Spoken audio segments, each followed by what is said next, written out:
Deberes y derechos del copropietario o copropietaria.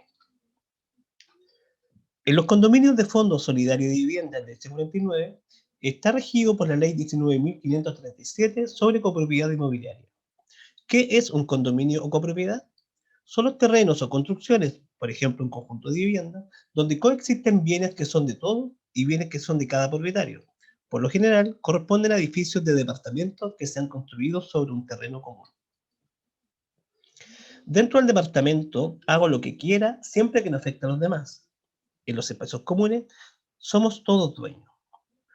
No obstante, hay que hacer la diferencia en que el bien o propietario o copropietario es dueño de su departamento o de su unidad y es dueño en conjunto con sus vecinos de todo el condominio y los espacios comunes, como son los juegos infantiles, áreas verdes, sala multiuso, y vialidad interior del condominio y por supuesto también la caja escala o pasillos de cada uno de los que componen el condominio.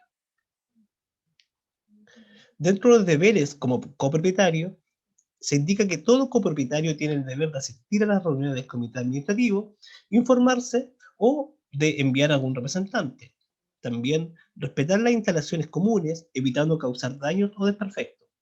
Pagar gastos comunes, ¿cierto? Puesto que todos los gastos comunes van para pagar la luz de la caja escala o pasillo, el agua de la sala multiuso, o que se utiliza para el riego de, de las áreas verdes del condominio, o para el pago de personal, ya sea de aseo o de seguridad del condominio. Solo el comité de administración tendrá la facultad de informar y hacer el cobro de los gastos comunes, aceptar y respetar los acuerdos tomados por la mayoría de los copropietarios. Es importante indicar que la vivienda obtenida por subsidio del Estado debe ser habitada personalmente por el beneficiario y o su grupo familiar, por al menos 5 años contados desde el día de la entrega de la casa, recepción de la llave. Esta deberá ser la vivienda habitual del grupo familiar, no pudiendo ser usada como segunda vivienda o en forma esporádica. También existe prohibición de venta de la vivienda por un plazo de 10 o 15 años. El beneficiario de la vivienda obtenida por subsidio del Estado tendrá prohibición de vender, grabar o realizar algún tipo de contrato de cesión de uso sin previa autorización del SERV. Las prohibiciones de venta serán inscritas en el respectivo registro de la vivienda subsidiada en el conservador de bienes raíces de la ciudad. Con respecto a los derechos y garantías, es importante destacar que existe un derecho a 120 días de postventa posterior a la entrega de los departamentos. De igual manera, la obra gruesa está garantizada por 10 años, las instalaciones por 5 años y las terminaciones de las viviendas por 3 años. También existe el derecho de cada uno de los copropietarios a participar en la administración del condominio. De igual manera, tienen derechos de uso y goce a todos los espacios comunes, áreas verdes, sala multiuso, estacionamiento, caja escala, pasillos, etc.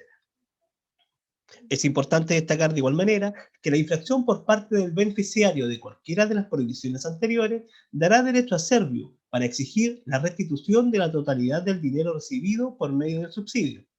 Para resguardar el cumplimiento de las obligaciones, el beneficiario del subsidio deberá constituir una hipoteca sobre el inmueble adquirido a favor de Servio. Transcurrido el plazo de 5 años de vigencia de las prohibiciones, la vivienda será liberada de la hipoteca, pasando a ser totalmente propiedad del beneficiario y libre de las restricciones antes descritas. Los beneficiarios de una vivienda se encuentran protegidos frente a fallas o defectos que presente la construcción de su casa o departamento, por un periodo que va de 3 años hasta 10 años según sea el tipo de daño. Esto está estipulado en el artículo 18 de la Ley General de Urbanismo y Construcción. La obligación de concurrir al pago de los gastos comunes emana de la ley. En otras palabras, una vez que una persona adhiere a un régimen de copropiedad, es decir, cuando compra un departamento, vivienda o parcela acogida a este régimen, la procedencia de los cobros estará asociada al cumplimiento de las formalidades que exige la ley en este sentido, y no necesariamente a la aprobación o consentimiento del copropietario en particular. El hecho de que un copropietario no haga uso efectivo de un determinado servicio o bien de dominio común, o de que la unidad correspondiente permanezca desocupada por cualquier tiempo, no lo exime en caso alguno de la obligación de contribuir oportunamente al pago de los gastos comunes correspondientes. Es importante destacar en este sentido que si un propietario no está habitando habitualmente su vivienda, ya sea por encontrarse fuera de la ciudad, por vacaciones o por trabajo, y su vivienda se encuentra desocupada, esto no lo exime del pago de los gastos comunes mensuales. ¿ya? Es importante destacar también, ¿cierto?, que el pago de los gastos comunes es una responsabilidad y obligación legal que se establece, digamos, desde el punto de vista del régimen normativo. Con respecto a las prohibiciones, es importante destacar que una vez inscrita la propiedad en el conservador de bienes raíces, comienzan a regir las siguientes prohibiciones.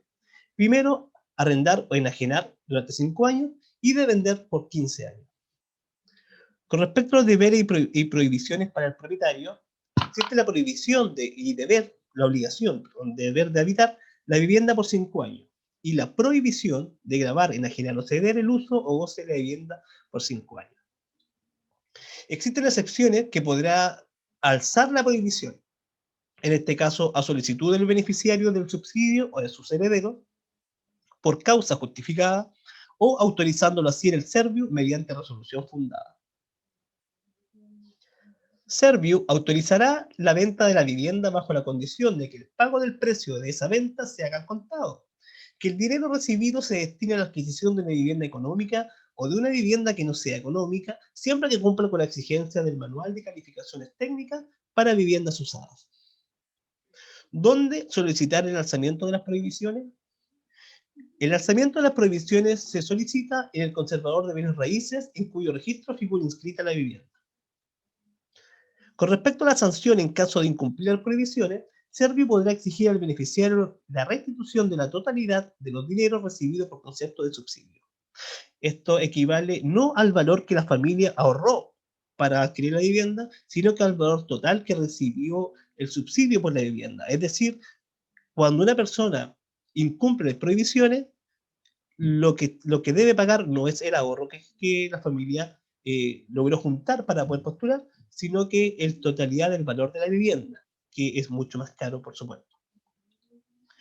Con respecto al patrimonio reservado de la mujer casada, el cual se estipula en el artículo 150 del Código Civil, hablaremos lo siguiente.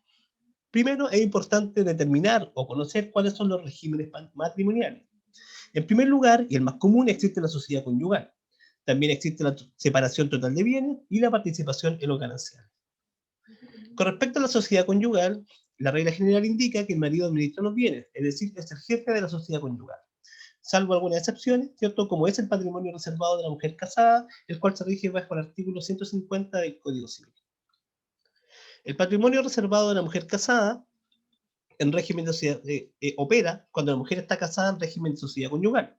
De igual manera opera cuando la mujer trabaja separadamente del marido y cuando la mujer recibe una remuneración por ese trabajo. Con respecto a este patrimonio reservado, es importante indicar que corresponde a toda remuneración producto del trabajo de la mujer. Asimismo, en los bienes adquiridos con el producto de ese trabajo y los frutos que generen dichos bienes. ¿Cómo acreditar que la mujer casada trabaja aparte del marido y que se le aplique el artículo 150? A través de cualquier medio de prueba. Por ejemplo, boletas de honorarios emitidas por la mujer casada, liquidaciones de sueldo, patente comercial, industrial, etc. ¿Cómo acreditar que compré una casa con mi patrimonio reservado como mujer casada? Existen dos maneras de probarlo. Cuando son bienes muebles, quiere decir bienes que, por ejemplo, van en función de poder mejorar la calidad de vida dentro de una vivienda, como pueden ser electrodomésticos, refrigeradores, televisores, cuadros, comedor, living, etc., se puede acreditar a través de boletas, factura o estados de cuenta. Y el caso de los bienes inmuebles, solamente indicándolo así en la escritura pública de su propiedad. Los bienes del patrimonio reservado son bienes sociales, pero su administración corresponde a la mujer y se le mira como separada de bienes respecto de su marido. Con respecto a la vivienda social y el patrimonio reservado de la mujer casada, debemos indicar lo siguiente. Las consecuencias de comprar la vivienda social bajo el artículo 150 opera durante la vigencia de la sociedad conyugal. ¿Ya? La vivienda ingresa a la sociedad conyugal y la vivienda es administrada por la mujer, es decir, podrá venderla, arrendarla, gravarla, cederla, etc., sin autorización ni necesidad de comparecencia del marido. Al término de la sociedad conyugal, a través de la concurrencia de una causal de término del matrimonio, vale decir divorcio, nulidad o muerte, o sustitución o cambio de régimen matrimonial. Cuando se termina la sociedad conyugal, cualquier sea el régimen, ¿cierto?, o la causa, se originará una comunidad de bienes que está compuesta por bienes propios de cada cónyuge, bienes sociales y el patrimonio reservado de la mujer casada. El residuo tras el retiro de los bienes propios se le denomina gananciales. Si la mujer acepta los gananciales, si la vivienda era el único bien social, pertenecerá por partes iguales a ambos cónyuges. Si hay más bienes aparte de la vivienda, esta, junto con los demás, deberá repartirse en partes iguales entre los cónyuges.